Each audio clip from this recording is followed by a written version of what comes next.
Is Strike Commander a bizarre one-off or a straight-laced classic? Trick question. It's somehow both, wearing a leather flight jacket over a three-piece business suit. Is it chronically underrated or secretly overrated? Yes, in alternate frames of the same animation. And is it essential or eminently skippable in an era when your Steam library bulges like a bag of holding filled with half-finished RPGs? Well, that depends on whether essential means historically pivotal or makes your retro rig hiss like a kettle. Picture Wing Commander's soap opera swagger, stapled to an F-16's nose cone, all filtered through a 486DX2 screaming for mercy. If that mental image tickles your afterburners, congratulations, you're in the Wildcats now. Fasten your shoulder harness, tap the pay outstanding missile bill button on the cockpit MFD, and brace for a flight sim that cares as much about your checkbook as your kill score. Historical context: Origin's Texas Toy Box, circa 1990 to 93 Origin systems, spent the early 90s as the PC scene's mad science garage. While Richard Garriott pushed Ultima toward open-world decadence, producer-designer Chris Roberts wanted Hollywood spectacle. His Wing Commander franchise, 1990 to 91, had already dunked on floppy disk expectations with digitized explosions and orchestral MIDI swells. Yet Roberts yearned to trade vacuum for vapor trails, and thus Strike Commander was announced in 1991. The pitch: private Air Force, near-future geopolitics, real-time 3D graphics that will melt CRT glass. Implementation proved thornier. Origin built an entirely new real space engine that married garage-shaded, texture-mapped polygons to distance fog tricks radical for DOS. The tech promptly devoured clock cycles like Galactus does planets. 386 owners could forget about 25 frames per second unless they prayed to whatever patron saint watches over config.sys tweaking. Delays mounted. When the game finally touched down in April 1993, it rubbed shoulders with X-Wing and Falcon 3.0 on store shelves. And with Doom only 8 months away. EA's new purchase and the hardware arms race Electronic Arts had acquired Origin in 1992, eager to display blockbuster clout on the PC front. Strike Commander became the poster child, shipping in a stout 2-inch box crammed with 2 manuals, reference and novella, and a map of the Anatolian theater. A separate speech pack followed that summer, cramming digitized voice onto floppy disks, while a 1994 CD edition bundled the base game, voices, and the Tactical Operations add-on in one silver disc that still smells faintly of laser-burnt plastic if you crack the jewel case today. Meanwhile, arcades were pivoting from sprite-scaling cabinets like Afterburner to polygon powerhouses such as Virtua Fighter. On home PCs, however, Strike Commander was polygon royalty, one of the first titles to run its entire game world in filled 3D, cockpit and all, without fallback bitmaps. Even Falcon 3.0's high-res mode looks suddenly geriatric next to Real Space's shimmering Bosporus Straits.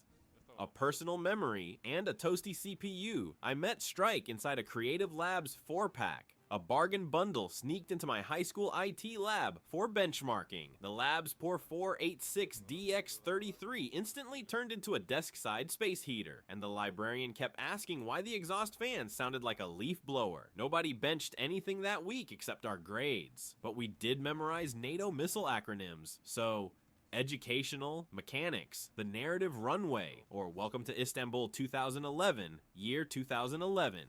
HQ, a ramshackle airstrip outside Istanbul. Employer, the Wildcats, a mercenary squad led by James Jim Stern, ex-USAF pilot with a gravel voice and an accountant's paranoia. Rival, Jean-Paul J.P. Prideaux, dashing CEO of Monaco-funded Gladiator Squadron who treats no-fire zones the way your cat treats folded laundry. You, fresh-minted hotshot, take the rookie seat, call sign optional, attitude mandatory, and discover that every Sidewinder you launch deducts a tidy chunk from the company ledger. The campaign branches in Wing Commander fashion, fly well, contracts improve, botch and escort, and the colonels.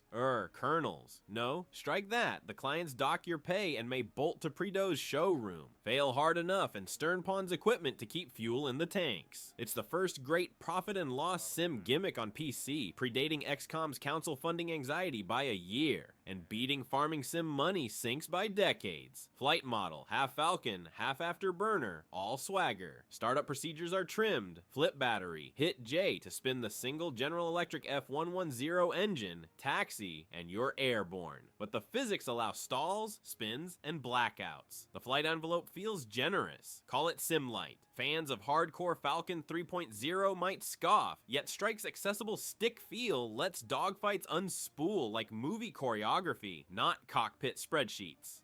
Moment of lived terror, escorting a relief freighter through the Aegean. Radar pings reveal MiG-29s climbing out of mountainous shadow. I punch to Afterburner. Let the GE scream, and remember, belatedly, that those extra burn seconds will appear on the Wildcats expense report.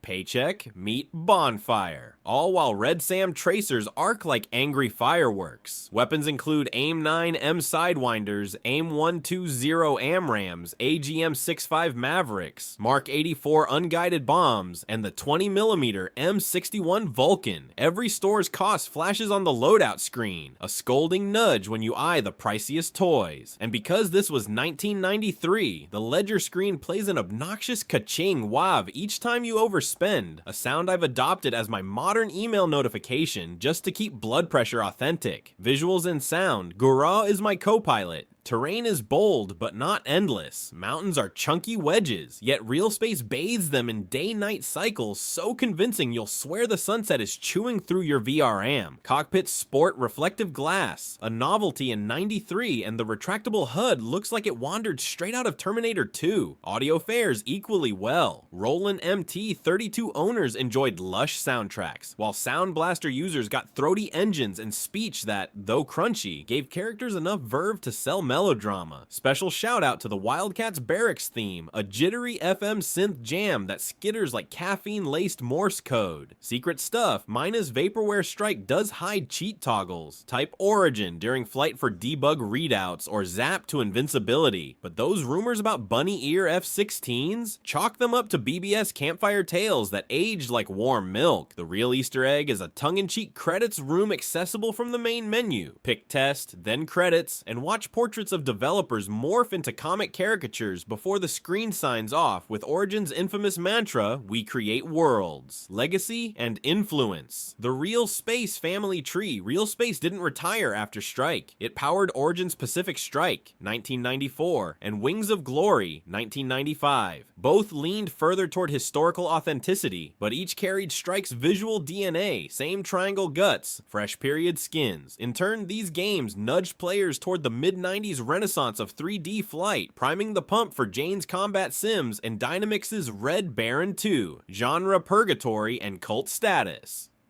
So why isn't Strike Commander on every top 10 sim list? Timing. Hardcore pilots gravitated to study sims with real NATOPS checklists, while joystick light fans embraced X-Wing's space opera. Strike carved a delicious but narrow middle path. Add the fact that it demanded a 486 and, if you wanted smooth frame rates, an eye-wateringly expensive Visa Local Bus graphics card. Many players only discovered it in budget re-releases long after the cutting edge had marched on, yet its fingerprints linger. The Merc Contract Plus Ledger loop resurfaced in Privateer, on a different engine, but the core idea stuck. Later echoed in Freelancer, and yes, Chris Roberts is still gestating Star Citizen. Even console darlings like Ace Combat 7 borrow the shot for missiles cadence, though they hide the cost behind abstract MRP points. Strike was first to make you feel every missile's price in cold, hard dollars, and you never forget that kind of sting. Sales by the numbers, approximately. Origin never published final tallies, but interviews with ex-staffers peg worldwide sales in the 150,000 to 200,000 unit range. Healthy by 1993 PC standards, yet modest against development costs rumored north of $2 million.